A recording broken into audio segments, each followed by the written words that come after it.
પાડે છે। સૂર્ય પાસે મહામંત્ર કેવો શીખવા જેવો છે? સૂર્ય પાસેથી મહામંત્ર એ પ્રમાણે શીખવા જેવો છે। કોઈ આવકાર આપે એ ઉપેક્ષા કરે, એની ચિંતા કરવાની કોઈ જરૂર નથી। મારે મારું કામ આ પ્રમાણે કરવું જ જોઈએ।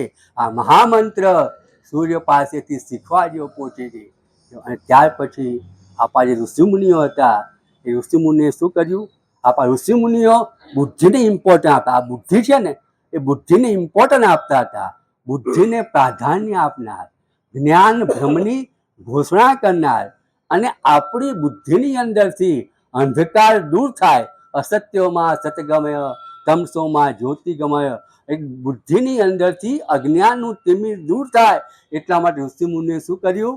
ગાયત્રી મંત્ર, ઓમ ભૂર્ભુવઃ સ્વઃ સવિતુર વણ્યમ ભર્ગો દેવસ્ય ધીમહિ ધિયો નઃ પ્રચોદયાથ, એ ગાયત્રી મંત્રની તેમણે ઉપાસના કરી, એને પોતાનો મંત્ર બનાવ્યો, અને પોતાની બુદ્ધિ પુષ્ટ બને, પ્રતિકારક્ષમ બને, એટલા માટે ગાયત્રી મંત્રનું લોકો નિત્ય પાઠ પોતે કરવા લાગ્યા। અને સીધે સૂર્ય છે ને, એ આપણને ભાવનું દ્યોતક છે। આ સૂર્ય આપણા ઉપર સૂર્યના કેટલા બધા ઉપકારો છે, તો માણસ શું કરી શકે એના ઉપર? આપણે બસ એના માટે શું કરી શકીએ?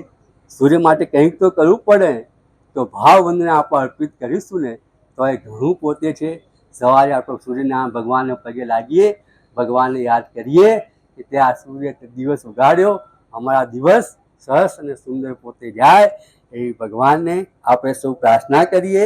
અને આપણે નાના હતા ને, તે સરસ મજાની કવિતા પણ આવતી હતી કે ઓ ઈશ્વર ભજીએ તને, મોટું છે તુજ નામ, ગુણ તારા નિત ગાઈએ, થાય અમારા કામ, હેત લાવી હસાવતું, સદા રાખ દિલ સાફ, ભૂલ કદી કરીએ હમે તો પ્રભુ કરજે માફ। આવતીકાલે ફરીવાર મળીશું અને બીજી બધી વાતો આપણે આગળ કરીશું।